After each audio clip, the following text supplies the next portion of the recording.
O que você nunca ouviu. Agora, na Hora do Mestre. É isso aí, Hora do Mestre, então, falando todas essas coisas importantes para você, então, ter a continuidade do que o Senhor tem colocado sobre a sua vida. Passou pela cruz, entrou na cruz, é a marca da cruz, seu destino é a cruz. A cruz, ela está no plano eterno de Deus. Deus, no seu plano, colocou uma cruz. Ah, mas a cruz é romana. É, justamente para acabar com esse grande império. O império mais famoso da história. Quis crucificar Jesus na sua arma, mas Jesus tinha ali uma marca de que ele tinha um reino superior àquele império. Então, tudo está marcado com coisas muito importantes. Se você entender a cruz, entender que ali terminou e o que ali começou, você vai ter continuidade naquilo que você vai realizar. Então, Paulo fala em Gálatas 6, longe de mim gloriar-me, senão na cruz. Gloriar-me na cruz. Vamos gloriar no túmulo vazio, vamos gloriar na nuvem luminosa de ascensão, vamos gloriar nos milagres de multiplicação poderosos. Ele está se gloriando na cruz, porque ele entendeu que a cruz terminou com a vida dele. Se você entende o que termina na cruz e o que começa a partir da cruz, a tua vida vai ter realmente uma expressão de poder e de vitória. Vou me gloriar na cruz, porque o mundo está crucificado para mim e eu para o mundo. Você enxergou o quê? Quantas cruzes aí? 2? Aí tem 3. Não é o mundo para mim e eu para o mundo. É a cruz de Jesus. Tem a cruz de Jesus. Então, quem está crucificado? O ego e o mundo. Então, Jesus colocou as 3 cruzes ali, sem Jesus no meio, o ego de um lado e o mundo do outro. Então, aquele ladrão foi salvo, ele crucificou o seu ego. Ele morreu com Cristo. E o mundo estava crucificado para os dois, mas o mundo não quis a salvação da cruz de Jesus. O mundo rejeitou. Então o mundo está rejeitando a cruz. Ao passo que, se você esvaziar o ego e aceitar a cruz, vai estar hoje com o Senhor no paraíso, vai ter continuidade na sua vida. Eu preciso pregar o Evangelho. O Evangelho passa pela cruz, a sua vida passa pela cruz, não pelo moralismo de uma santidade que diz, eu sou melhor do que você. Isso é horrível, isso é a religião, não é a cruz e não é a essência, mas se passou pela cruz, passou por uma verdade poderosamente espiritual. Então, quem você vai enxergar na cruz? Eu vou enxergar o Cordeiro de Deus que está na cruz. Quando eu enxergo que há um Cordeiro na cruz, então a marca desse Cordeiro que eu enxerguei na cruz, essa marca trouxe para mim uma vitória incrível, uma vitória que realmente coisa alguma vai poder declarar que são continuidades na minha vida. Eu vou declarar que o Senhor me colocou com poder e com autoridade, e a marca do Senhor, do poder e da autoridade, está trazendo à minha vida uma obra perfeita. Então, Jesus ali, o versículo de João 29, João Batista viu o Cordeiro e diz, eis o Cordeiro de Deus que tira o pecado do mundo. Até aquele momento, o que fazia o Cordeiro? Cobria. Mas agora ele disse, olha, esse é o definitivo, esse vai tirar. Como que ele vai tirar? Ele vai tirar se ele for para a cruz. Se ele não fosse para a cruz, ele teria que dizer, olha, o pecado é resolvido com as ofertas, o pecado é resolvido com o sacrifício dos animais, o pecado é resolvido da mesma maneira que sempre foi resolvido. Mas ali estava um cordeiro, predestinando o sacrifício definitivo para todos, porque na Páscoa ele seria o último. Ele seria o último da Páscoa. E quando ele morreu na Páscoa, quem estava oferecendo o sacrifício teve que parar, porque se fez trevas naquele lugar, e nas trevas o sacerdote não podia oficiar a Páscoa como um sacrifício, mas ele era o último. Onde foi o primeiro? Lá em Êxodo 12, eles disseram, olha, Moisés chamou os anciãos e disse, olha, pega um cordeiro, segundo a vossa família, imolai a Páscoa, sacrifica essa Páscoa. Que cordeiro era esse? Era um cordeiro de 1 ano. Se era um cordeiro de 1 ano, 1 ano antes da Páscoa, já tinha começado a Páscoa. O que significa isso? Significa que o último ano de Jesus foi um ano decisivo. Foi um ano aonde ele estava dizendo, 3 anos e meio vão se cumprir. Então, não tem como você ser outra coisa que não um mesotribulacionista, porque ele viveu os 3 anos e meio. Ele viveu os 3 anos e meio e disse, no meio desses 3 anos e meio eu estou indo embora. Eu estou na ressurreição. Então, o mundo, eu vou depois colocar minhas ideias muito claras aqui, né? Mas chegará o momento de você entender o fim do mundo, de você entender porque as coisas estão acontecendo, e você entender qual é o testemunho que o Senhor está buscando de você, desde a primeira Páscoa até a última Páscoa. Eu estou fazendo cálculos de símbolos aí, mas por enquanto não cheguei à conclusão. O que vai acontecer? Havia uma ovelha muda ali, que está manifestando o entendimento que essa era uma entrega, e que essa entrega que ele estava fazendo era uma entrega poderosa, uma entrega vigorosa daquilo que o Senhor tinha determinado como um resultado sobre a sua vida. Então, quando esse resultado está sobre a sua vida, você então sabe que todas as coisas que ele escolheu com um propósito, ele escolheu para que você pudesse efetivamente dizer, eu vou vencer a murmuração. A murmuração tinha que ser vencida, e o povo no deserto ficou murmurando, mas apareceu um cordeiro que diz, foi oprimido, foi humilhado e não abriu a sua boca. Então, quando Deus quer terminar com a tua carne, Ele vai te humilhar e vai te oprimir, e você vai dizer o seguinte, eu vou glorificar o Senhor, porque eu não vivo mais nela. Deixa Deus destruir aquilo que não te interessa. Deixa Deus destruir a sua velha casa. E deixa Ele construir você na nova. E você habita nessa nova casa, que é o seu espírito. E as outras coisas, elas não têm mais para você tanto valor, porque você está vivendo um testemunho entregando ao Senhor. Isso é o Evangelho. As pessoas querem um bem-estar. O Evangelho é muito mais do que um bem-estar. É uma alegria que não tem fim no seu espírito, quando você entende a marca da ovelha muda. Quando você entende o poder do sangue do Cordeiro, moeda de autoridade contra a queda de Lúcifer. A queda de Lúcifer foi motivada pela soberba, mas agora o Senhor, pelo seu precioso sangue, como um cordeiro sem defeito e sem mácula, que era a Páscoa, é o sangue de Cristo. Então, a Páscoa é uma humilhação, para que haja uma exaltação. E Lúcifer foi uma exaltação, e ao final dele foi uma humilhação. Por isso, a sua autoridade é, eu posso entregar a minha vida e posso reavê-la. Essa autoridade eu recebi do meu Pai.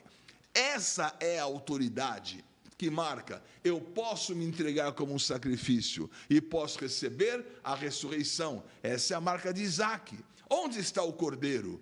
É igual Chapeuzinho Vermelho. Para que essa boca tão grande? É para te comer. Onde está o cordeiro? Você vai ser o cordeiro, Isaac. E ele foi colocado ali, mas ele foi tirado ali. E Hebreus fala que Abraão o recobrou em ressurreição. Porque você está se entregando para Deus te exaltar. Aonde? No seu espírito, numa marca de poder e de vitória que Ele está colocando sobre a sua vida. Não é a marca de queda, é a marca do poder do sangue desse cordeiro.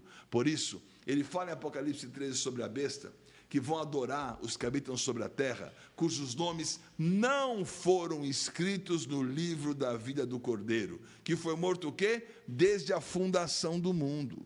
Então, esse Cordeiro, ele morreu para inscrever você, que morre com ele, para colocar você, que morre com ele, que diz, eu quero a cruz como o meu fim, porque eu quero avançar além da cruz. Eu quero a cruz como o meu fim, porque eu quero avançar no poder da ressurreição. Então, o que vai acontecer? Olha só que interessante. Se alguém leva para o cativeiro vai.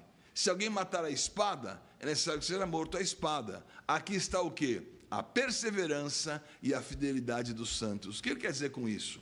Ele quer dizer que você indo para o cativeiro, ou você morto à espada, você que está no livro da vida do Cordeiro, você já saiu de um cativeiro e não entra nunca mais. E a espada vai matar aquilo que você entregou, que é o seu corpo. A espada não pode matar outra coisa que não o seu corpo. O cativeiro não pode pegar outra coisa que não o seu corpo. E a perseverança e a fidelidade, eu não vivo mais no meu corpo. Eu não estou me definindo por isso. O dia que eu comecei com ele, perdeu o dedo. Foi de propósito, aí virou presidente. Um montão de história estranha que você vê na vida. Gente tentando se preservar, aqui meu cabelo, aqui minha gordura localizada, não sei o quê. Querido, você tem que ver no teu espírito. A tua vida não pode ser definida por essas coisas que são tão visíveis. Você é definido por uma invisibilidade. E você vive no seu espírito uma expressão no seu corpo. Aí você tem perseverança e fidelidade, porque você está enxergando um cordeiro morto na cruz. Então ele nos comprou da mão daquele que nos fez escravos, e de uma forma definitiva, esse cordeiro na cruz, ele expia o pecado no céu, e purifica a consequência na terra. Por isso que é importante o cordeiro, porque ele entregou o Espírito na mão do Pai. Onde está o Pai? No céu, fazendo o quê? Uma limpeza lá, e depois uma consequência na terra. Porque naquela hora, o Espírito que o Pai recebeu, ele precisava ter no céu um Espírito que vencesse a soberba, que vencesse a divisão, que vencesse a desobediência e que vencesse todas as coisas de acontecer no céu. Por isso, esse cordeiro que foi morto no céu num batismo, agora ele é morto na terra e entrega o Espírito no céu. Por isso que Jesus, ele morre no batismo e ele morre na cruz. E lá no céu, ele se oferece, diz: Pai, eu vou para a terra, eu vou me encarnar. O batismo dele foi se encarnar. O batismo no corpo foi passar pelo Jordão. A vitória da cruz foi devolver esse Espírito ao Pai. Se você entendeu isso aí, chama Calvino para conversar comigo. Aleluia. Vamos conversar, vamos entender o que está acontecendo na dimensão espiritual, vamos entender o que o pecado fez e como o Senhor quis resolver tudo isso, a consequência que havia na terra. O que ele faz então? Faz de mim e de você ministros de uma nova aliança. Como que é essa nova aliança? Ela é indestrutível. Então ele fala assim, olha que Paulo fala em Atos capítulo 20, para o pessoal da igreja de Éfeso: atendei por voz de rebanho sobre o qual o Espírito vos constituiu bispos, presbíteros, chefes, para pastoreardes a igreja de Deus, a qual ele comprou com o seu próprio sangue. Quem que ele comprou? Ele comprou da mão do inimigo quem estava cativo. Ele comprou a igreja. Ele comprou a noiva. Ele fez a noiva viver agora pelo poder de uma aliança. Então, quando existiu a volta do cativeiro, porque o cativeiro é um sinal, né? Teve a escravidão do Egito, que foi a libertação. Mas o povo não produziu testemunho, voltaram para o cativeiro. E quando eles voltaram do cativeiro, eles estavam oferecendo o quê? De novo a Páscoa. A Páscoa é a maior festa que existe para os judeus até o dia de hoje. Você vai na Páscoa lá em Israel, você não encontra hotel, você não encontra espaço, está tudo ocupado por essa festa, a grande festa da Páscoa. Então, quando eles voltaram do cativeiro, os sacerdotes levitas, eles não tinham se purificado, né? Os que tinham se purificado, como se fosse um só homem. Todos estavam limpos. O que eles fizeram? Mataram o cordeiro da Páscoa para todos os que vieram do cativeiro, para os sacerdotes, seus irmãos, e para si mesmos. Assim comeram a Páscoa os filhos de Israel que tinham voltado do exílio, e todos os que, se unindo a eles, se haviam separado da imundícia dos gentios da terra, para buscarem o Senhor Deus de Israel. Olha como é importante. A Páscoa é o definitivo, é uma limpeza para você. Eles tinham a limpeza dos pães asmos, a limpeza do sacerdote. Aconteceu aonde? Aconteceu no Egito, aconteceu na volta do cativeiro, porque Páscoa significa: eu estou livre. Você está livre do cativeiro, você está livre do pecado, você está livre da condenação. E quando isso acontece, a consequência é eterna. Agora, você vai deixar uma consequência eterna de uma falha temporária definir você? Ele pecou, o inferno, as chamas estão queimando. O inferno é para o diabo e os seus anjos. Quem passa pela cruz está livre disso. O ladrão da cruz foi para o paraíso, não foi para o inferno como todo mundo queria. Vai para o inferno esse ladrão maldito e miserável. Na última hora ele foi para o paraíso. você mandou ele para o inferno, você botou ele na cruz, você estava esperando ele morrer para ele ir para o inferno, e Jesus apareceu e disse: você vai para o paraíso. Porque ele é o cordeiro que morreu, para você não ter que morrer. Não mande ninguém para o inferno, porque não é você que manda, e eles não vão. Se você mandar me para o inferno, eu não vou. Então não adianta o homem querer colocar condenação sobre você. É você que vai entender o papel da cruz. É você que vai sair do outro lado, porque ele corrigiu um resultado eterno, porque ele passou por uma vergonha temporária que valeria a pena suportar. Então não fique numa consequência eterna de uma falha temporária que já foi corrigida por um resultado eterno, porque ele passou por uma vergonha temporária. Então, ele passou pela cruz, o Cordeiro passou pela cruz, você passou com ele, você está com o Cordeiro, você está livre daquilo que ele fez. Então, se ele passou pela cruz e não mudou nada, tem que ter gente te acusando, te condenando, religião te condenando, pecado te condenando, então não aconteceu nada na cruz. Então você está anulando a cruz. Isso é muito sério. Hebreus 6 fala que as pessoas ficam anulando a cruz pelos pecados dos outros, que ficam dizendo: pequei, voltei, pequei. É impossível que isso aconteça, porque você já recebeu esse perdão, você vai viver com uma nova consciência, e a transformação, ela vai acontecer. Amanhã eu vou falar sobre a serpente.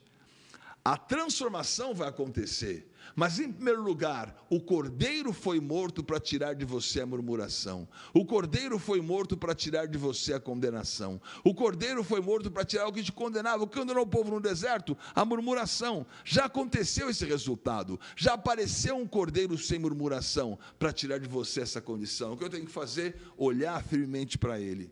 Ele é o autor e o consumador. Ele, em troca da alegria que estava proposta, suportou a cruz, não fez caso da vergonha, que é a ignomínia, e está assentado à destra do trono de Deus. Considerai, pois, atentamente aquele que suportou tamanha oposição dos pecadores contra si mesmo, para que não vos fatigueis, desmaiando na vossa alma, que quer impedir que você esteja lá. Na vossa luta contra o pecado, ainda não tendes resistido até o sangue. Olha o sangue que o Cordeiro derramou. O Cordeiro derramou um sangue. Este sangue tem todo o poder sobre a minha vida. Este sangue vai me fazer mais do que vencedor.